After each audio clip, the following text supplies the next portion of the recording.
끝났으니까 이제. 그러니까 항상 제가 지난주에도 말씀드린 것처럼 저에게는 주님 가르쳐 주신 기도가 예배를 끝내는 걸로 각인되어 있어서 이걸 고치는데 굉장한 시간이 걸렸습니다.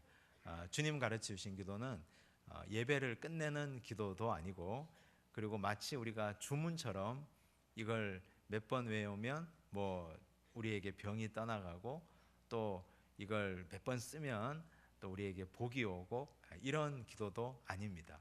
주님께서 가르쳐 주신 기도는 하나님의 백성이라면 이렇게 기도하라 라고 가르쳐 주신 기도이기 때문에 이 기도를 통해서 우리의 기도로 옮겨가고 우리의 기도로 만들어 가야 됩니다. 지금 우리는 어디쯤 오고 있느냐? 좌표 설정이 중요한데, 교회는 하나님이 부르시고 훈련하시고 그 다음 보내시는 것이 교회라고 했습니다. 훈련은 그러면 하나님 어떻게 하시느냐?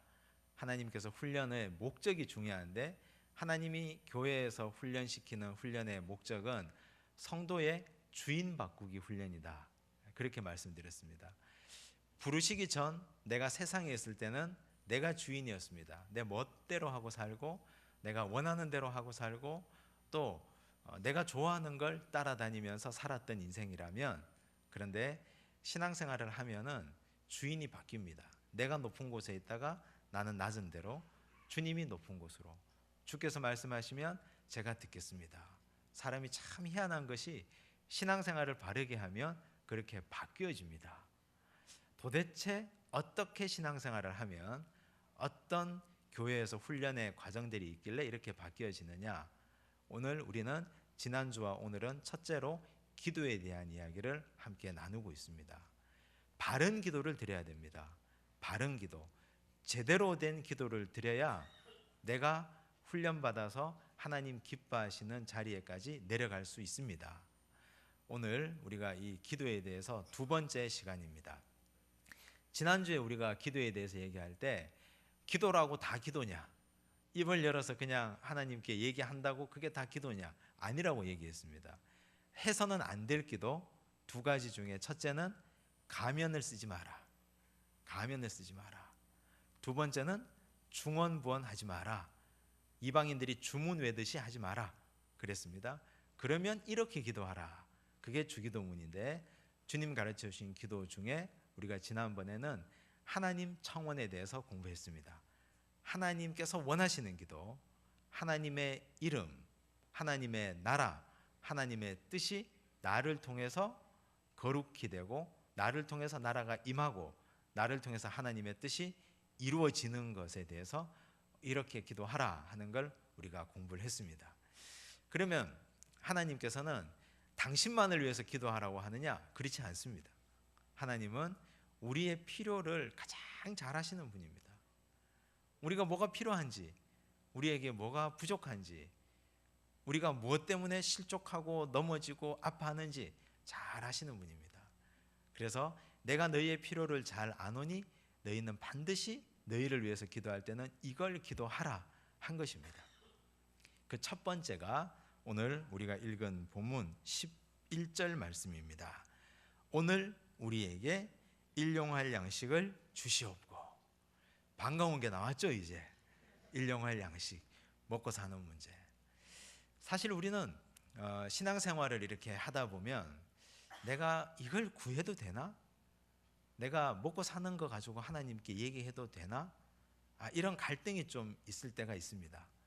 왜냐하면 알아서 다 채워주실 텐데 내가 뭐 하나님께 달라고 해야 되고 먹을 걸 달라고 해야 되나? 이런 갈등이 있을 때가 있습니다. 그런데 전혀 그런 갈등 하시지 않아도 됩니다. 왜냐하면 우리 청원의 첫 번째 기도가 먹고 사는 걸 위한 기도이기 때문에 그렇습니다. 그런데 먹고 사는 걸 위해서 기도하라고 하셨는데 어떻게 해야 되느냐? 제대로 해야 됩니다. 잘 해야 됩니다. 시편 23편에 보면 다윗이 하나님께 고백한 노래가 있습니다. 여호와는 나의 목자시니 내게 부족함이 없으리로다. 그 다음 첫 번째 하나님을 찬양한 게 뭡니까? 그가 나를 푸른 초장, 쉴만한 물가로 인도하신다 그랬습니다. 양에게 있어서 가장 필요한 게 뭡니까? 풀 뜯어 먹는 거하고 목마르니까 물 마시는 것 아닙니까? 양이 그거 없으면 못 살잖아요. 그것 때문에 목자가 필요한 건데. 그 다음 두 번째가 내 영혼을 소생시키시며. 영혼이 그 다음입니다. 하나님은 우리의 육체를 절대 버리는 분이 아닙니다. 우리가 먹을 걸 달라고 한다고 해서 그게 잘못된 기도가 아니라는 겁니다. 하나님, 쓸 돈이 없습니다. 우리의 물질의 필요가 참 필요한데 어떻게 해야 되겠습니까? 이렇게 기도하려니 좀 개면쩍고 멋쩍고 미안한데 속으로만 해야지, 옆 사람 들을까 봐. 그럴 필요 없습니다. 하나님께 얘기하시면 됩니다. 하나님, 먹고 사는 게 힘들고 어렵습니다. 하나님, 좀 주십시오. 좀 부끄럽지 않게 해 주십시오. 필요를 따라서 구하라고 하셨습니다.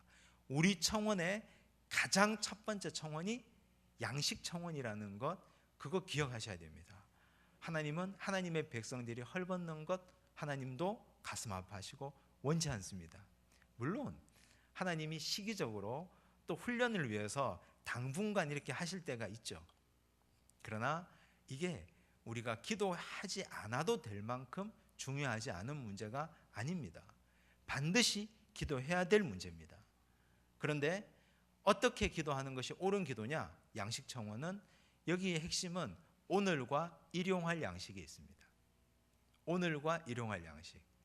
거꾸로 얘기하면 하나님 3대가 먹고 살 만큼 주십시오. 이렇게 기도하면 안 된다는 겁니다. 이거.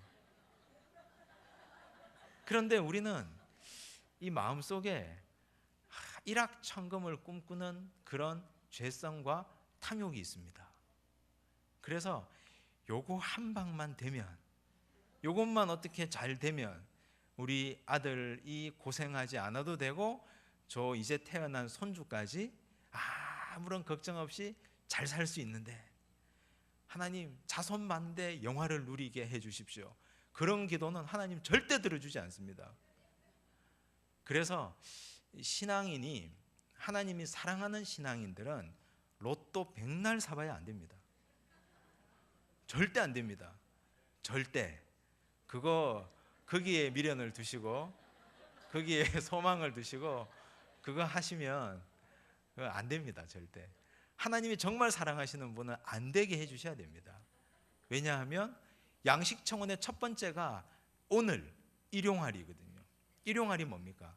하루에 필요한 만큼입니다. 하루에 필요한 만큼. 하루에 필요한 만큼만 구해야 되는 거지. 우리가 탐욕스럽게 하나님 앞에 이 세상의 모든 부가 내 것이었으면 좋겠습니다. 이건 하나님이 절대 원치 않는 기도입니다.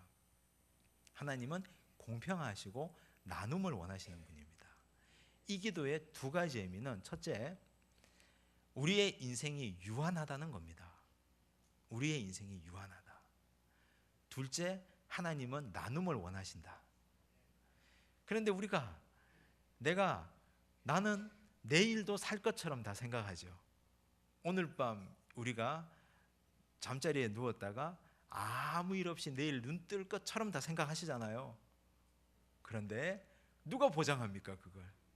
내일의 우리의 호흡을 누가 보장하셨습니까? 누가? 문서로 받으셨습니까? 하나님 앞에? 우리는 내일의 우리의 호흡은 하나님이 보장하지 않으셨습니다. 그래서 오늘 우리는 오늘 일용할, 오늘을 사는 존재입니다. 오늘을. 그런데 우리는 자꾸만 내일을 걱정하고 내일의 양식을 위하여 염려합니다. 우리 주님이 뭐라고 하셨습니까? 내일 일은 누가 염려하라? 내일이 염려하라 그랬습니다. 재밌죠? 내일이 사람처럼 표현하셨습니다. 내일이란 놈이 있는 것처럼 표현하셨습니다. 이 말은 내일은 사실 우리에게 없는 신기루에 불과한 것이다. 오늘 하나님이 우리에게 주신 오늘이 우리에게 있는 것이므로 우리는 오늘 주어진 양식에 감사하고 오늘 주어진 양식에 기뻐하고 오늘 주어진 양식 때문에 하나님 앞에 기도해야 되는 것이 우리 신앙인의 의무요, 신앙인의 삶의 목적이라는 겁니다. 누가복음 12장에 보면 참 어리석은 부자가 나옵니다. 근데 이 부자를 우리는 어리석다고 할 수 없습니다. 객관적으로. 왜냐하면 농사 잘 짓는 사람이거든요. 자기 밭에 소출이 풍성한데 이 사람이 갖고 있는 창고에 곡식을 다 재었습니다. 그런데 그 해 농사를 더 크게 잘 지었습니다. 아니, 농사가 더 크게 되고 더 크게 되고 잘 지을 만큼 이 사람은 자기 땅도 잘 알고 뭘 뿌려야 뭘 심어야 잘 되는지 아는 똑똑한 사람입니다. 그런데 우리 주님이 그를 어리석다라고 말씀하셨습니다. 이유는 이 부자가 농사가 잘 되고 나서 심중에 생각했습니다. 야, 내 밭에 소출이 풍성하니 이걸 어떻게 할까? 내가 내 곡간을 헐고 내가 거기다가 가득 새롭게 짓고 다시 재어놓고 내가 먹고 살겠다. 누가복음 12장 19절을 한번 보시면 19절에 이렇게 얘기합니다. 자기 영혼에게 자기가 하는 얘기입니다. 내 영혼에게 이르되 영혼아, 여러 해 쓸 물건을 많이 쌓아 두었으니 평안히 쉬고 먹고 마시고 즐거워하자. 자기 영혼에게 여러 해 쓸 물건. 그런데 그날 우리 하나님이 그에게 나타나셨습니다. 어리석은 자야, 오늘 밤 내가 네 영혼을 취하리니 그러면 이 쌓아둔 것이 누구의 것이 되겠느냐. 오늘 밤. 이 부자는 여러 해 쓸 물건을 쌓아두었다고 기뻐하고 즐거워하고 곡식 칸을 새로 만들고 난리를 치는데 영혼의 주인이신 하나님께서 어리석은 자여 오늘 밤이라고 표현합니다. 이거 어떻게 하시겠습니까? 그래서 우리가 이 양식 청원을 하나님 앞에 기도할 때는요, 탐욕스러운 기도를 하면 안 됩니다. 하나님, 오늘 내가 하루 세 끼 먹고 살게 해주셔서 감사합니다. 하나님, 오늘도 내가 굶지 않고 살게 해주시니 고맙습니다. 일터가 있어서 이 한 달 우리 식구들이 계획을 가지고 자녀도 공부도 시키고 애도 먹이고 입히고 할 수 있어서 감사합니다. 내일 일은 하나님 또 내일 해결해 주시리라 믿습니다. 하나님께 던지셔야 됩니다. 아무리 내일을 당겨서 염려해 보십시오.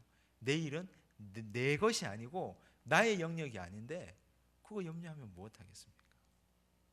어리석은 부자의 삶을 살지 않기를 바랍니다. 또 이 양식 청원에서 중요한 건 우리에게입니다. 우리에게. 오늘 나에게 일용할 양식을 주십시오가 아니라 오늘 우리에게. 여러분들은 우리의 범주를 어디까지 생각하십니까?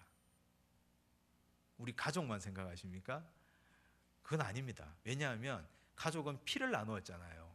피를 나눈 가족은 그 가족이 곧 납니다. 내 자식이 나고 또 우리 손주가 납니다. 우리는 이 범주를 어디까지 생각하십니까? 우리의 범주를. 우리가 양식을 먹으면서 한 끼 식탁을 대하면서 하나님, 오늘도 굶고 있는 사람이 있습니다. 오늘도 이 귀한 음식을, 이 따뜻한 밥을 먹지 못해서 이 양식 때문에 피비린내 나는 전쟁하고 있는 저 아프리카 땅에 있는 사람들이 있습니다.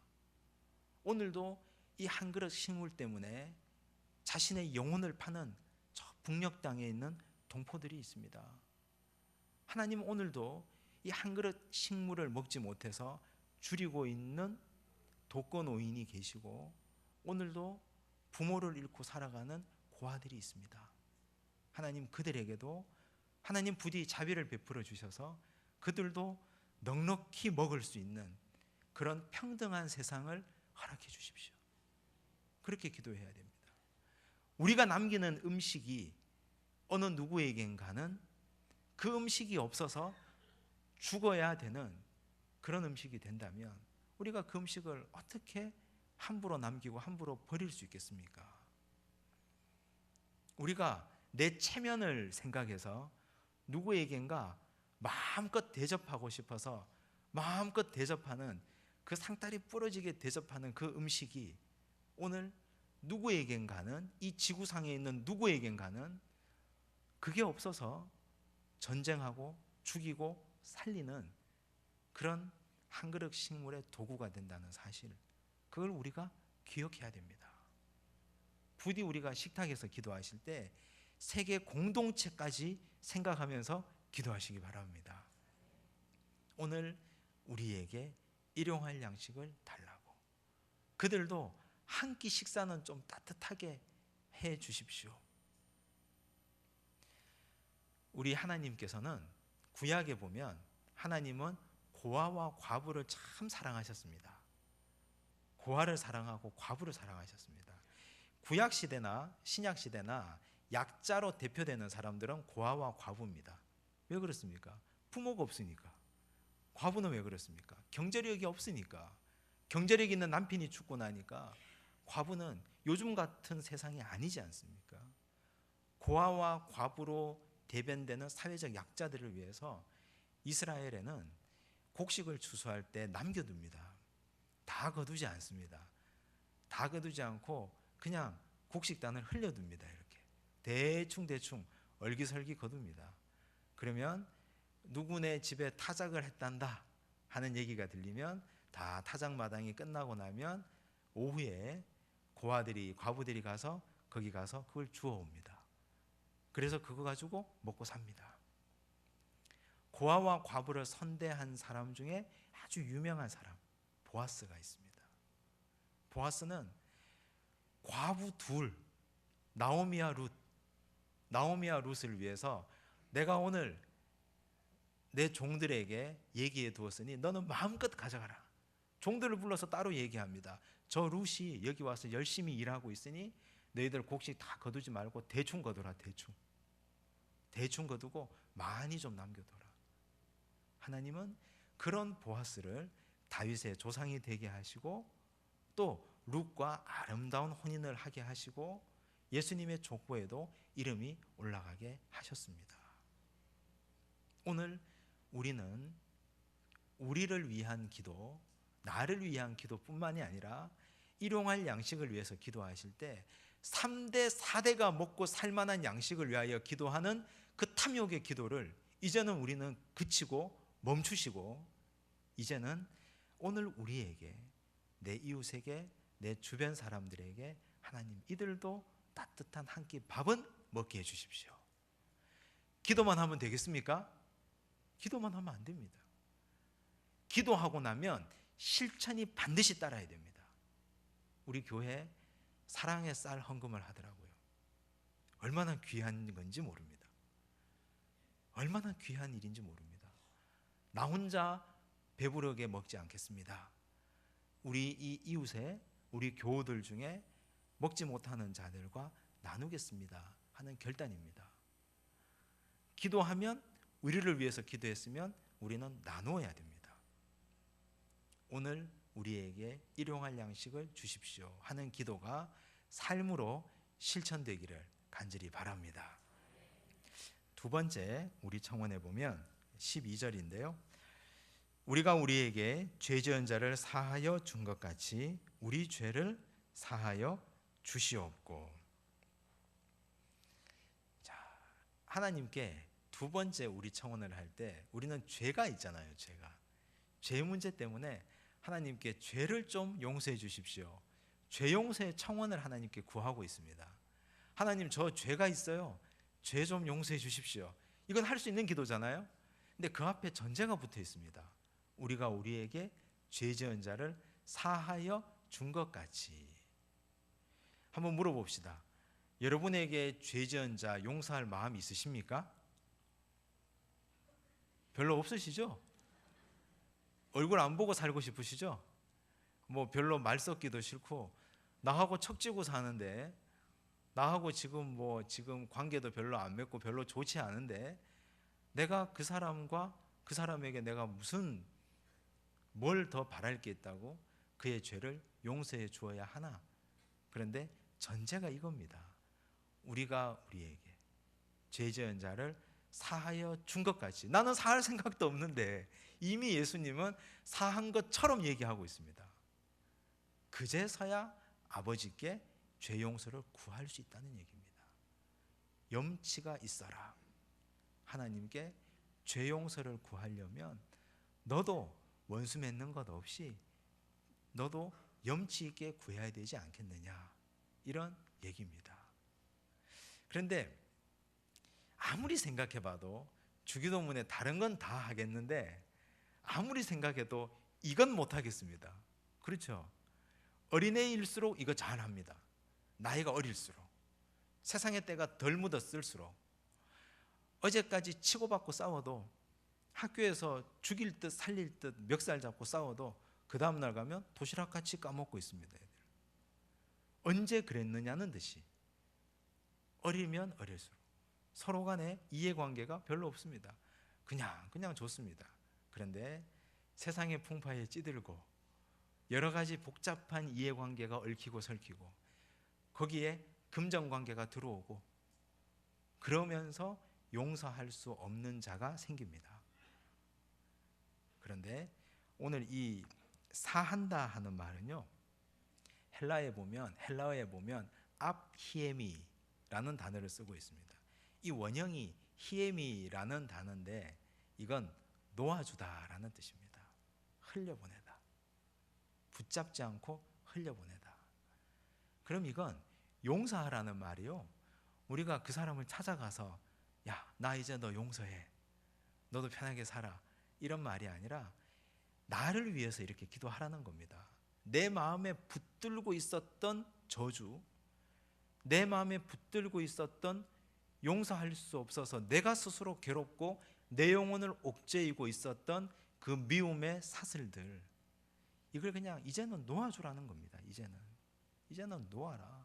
너 그거 붙들고 있어봐야, 네가 그거 히에미 붙들고 있어봐야 너 그거 가지고는 너 영혼만 잠식할 뿐이고 영혼만 병들 뿐이다. 이제는 히에미 놓아주라, 풀어주라, 그런 뜻입니다.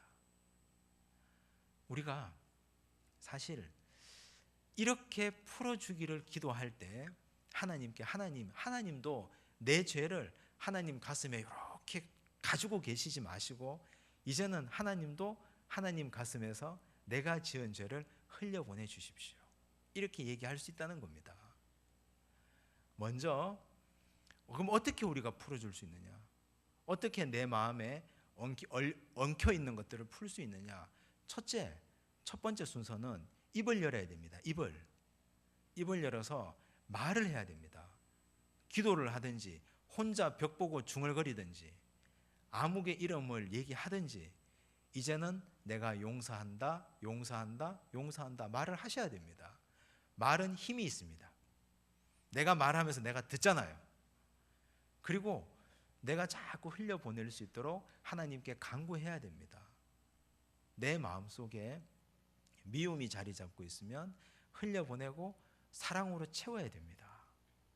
이제 여러분들 속에, 내 속에 가지고 있었던 미움과 상대방을 저주했던 것들, 내가 도저히 용서할 수 없었던 것들 그냥 한번 놓아보십시오. 혼자 어디 조용한 데 가서 혼자 하나님께 이제는 흘려보내겠습니다, 이제는 한번 놓아보겠습니다, 다시 내가 놓고 나서 붙잡지 않게 해주십시오. 그러니 하나님 내 죄도 기억하지도 마시고 흘려보내 주십시오. 하나님에게 당당히 얘기하시면 됩니다. 그렇게 청원하라는 겁니다. 예수님이 왜 이 죄 용서의 청원을 말씀하셨을까? 왜 이 죄 사함을 흘려보내는 걸 얘기하셨을까? 이걸 붙들고 있으면 내 영혼이 자꾸만 죽어가기 때문입니다. 사람을 미워하는 것은 그 사람을 죽이는 게 아니라 나를 죽이는 겁니다. 그래서 우리 주님이 너무나 사랑하시는 우리 여러분들, 나 자신을 위해서 하나님이 이제는 놓아라 자꾸 말씀하시는 겁니다. 흘려 보낼 수 있기를 바랍니다. 13절 보시면 우리를 시험에 들게 하지 마시옵고 다만 악에서 구하시옵소서. 시험에 들게 하지 마시옵고, 이 시험이라는 건 제가 지난 주일날 예배 때 말씀드렸는데 시험은 누구에게나 찾아오는 겁니다. 시험이 찾아오지 않는 사람이 어디에 있겠습니까? 시험은 마음에 옵니다. 이렇게 찾아옵니다. 시험은 항상 우리에게 슬쩍 옵니다. 근데 시험에 든다 하는 말이 중요합니다. 시험에 든다는 말이 무슨 말일까요? 시험을 붙잡는다. 또 든다는 말은 영어 성경에 보면 into라고 되어 있습니다. 시험 속으로 내가 내 발로 걸어서 들어간다, 이런 뜻입니다. 시험을 붙잡고 나서 내가 시험 속으로 걸어 들어가면 거기에 뭐가 있습니까? 죄가 있습니다. 시험은 누구에게나 닥치는 일인데 그걸 내가 붙잡고 거기를 향하여 내가 걸어 들어가면 나는 죄 가운데로 걸어 들어갈 수밖에 없는 그런 인생이 됩니다.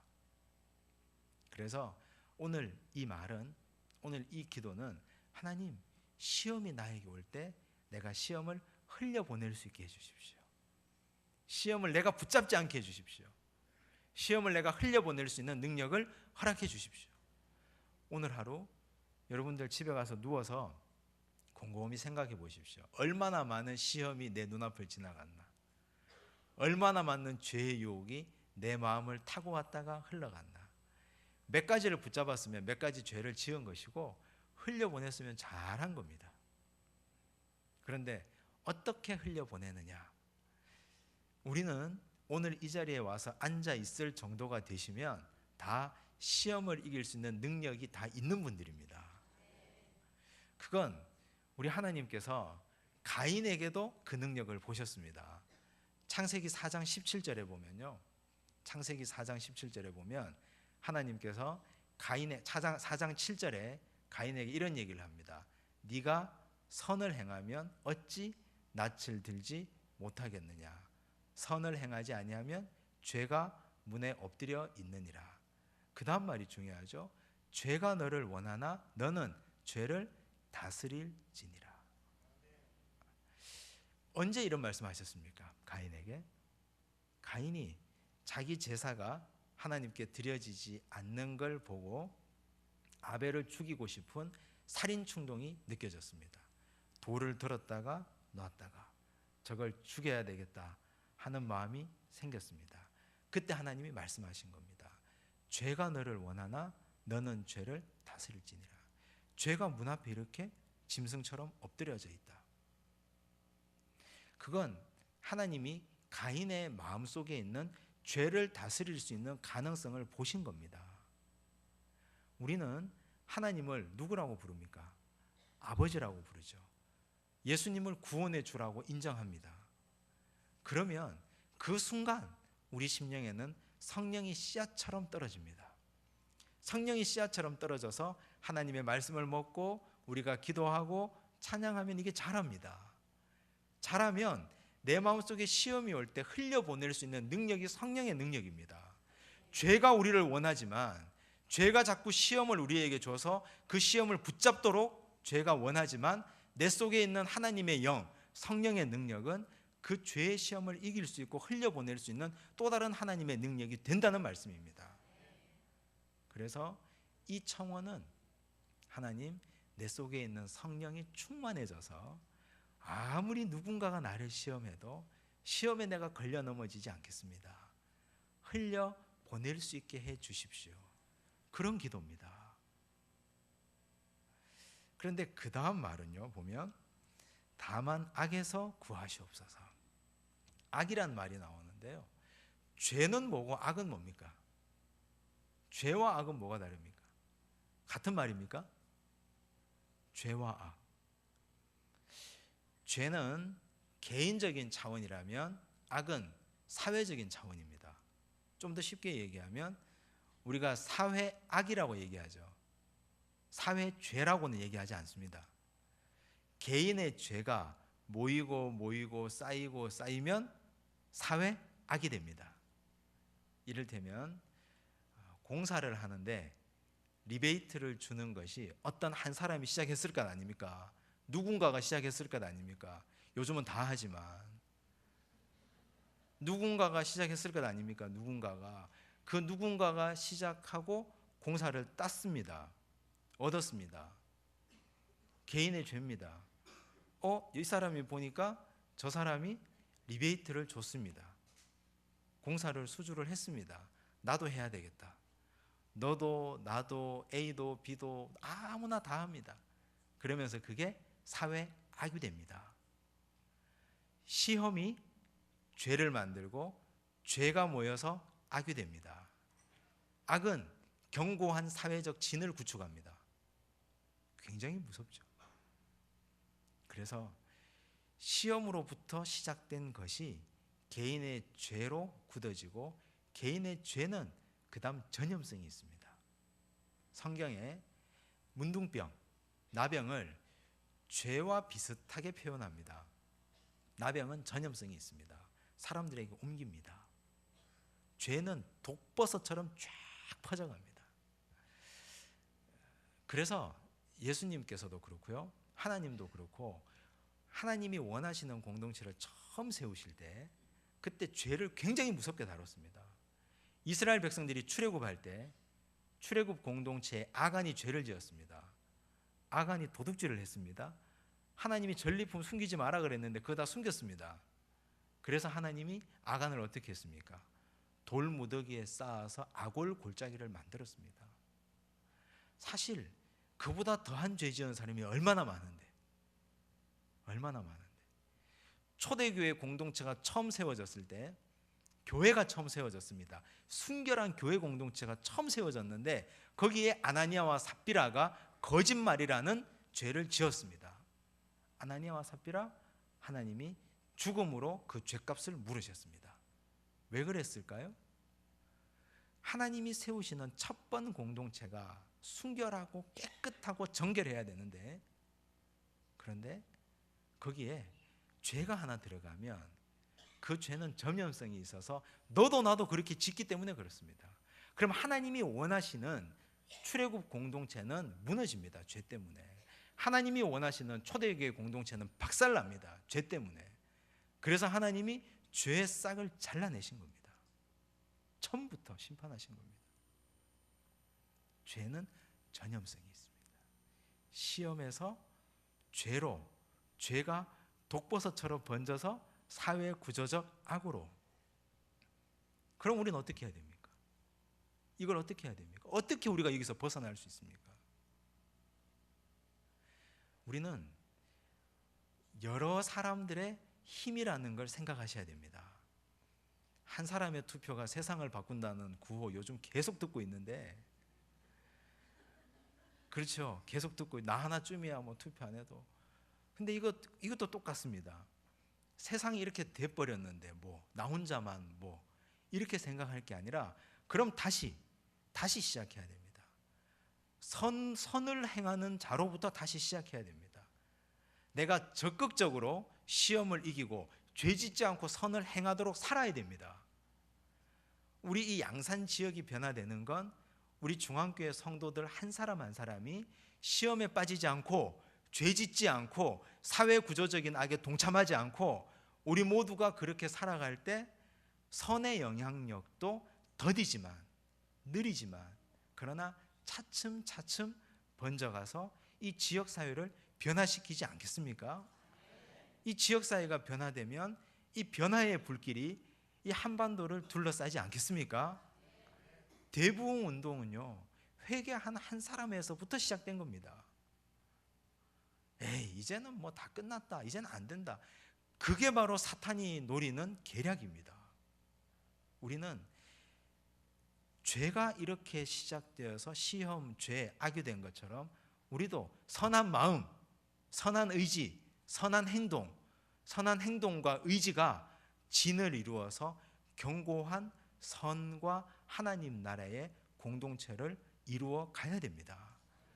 그걸 위해서 주님께서 주님 가르쳐주신 기도를 우리에게 말씀하시는 거죠. 우리가 이 주님 가르쳐주신 기도를 드리면서 그걸 결단하시기를 바랍니다. 우리 주님께서 우리 청원으로 3가지를 말씀하셨습니다. 그 3가지, 첫째가 먹고 마시는 겁니다. 양식을 위해서 말씀하셨고, 2번째가 용서를 말씀하셨습니다. 하나님께 용서 받으려거든 너도 붙들고 있지 말고 흘려보내라. 그 다음 3번째가 죄 문제를 말씀하셨습니다.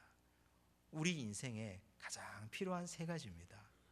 우리는 항상 죄에 빠져 살고, 우리는 항상 용서하지 못하고 살고, 우리는 항상 먹고 사는 것 문제 때문에 가슴 아파하며 삽니다. 이 3가지 문제가 우리 인생의 가장 큰 문제입니다.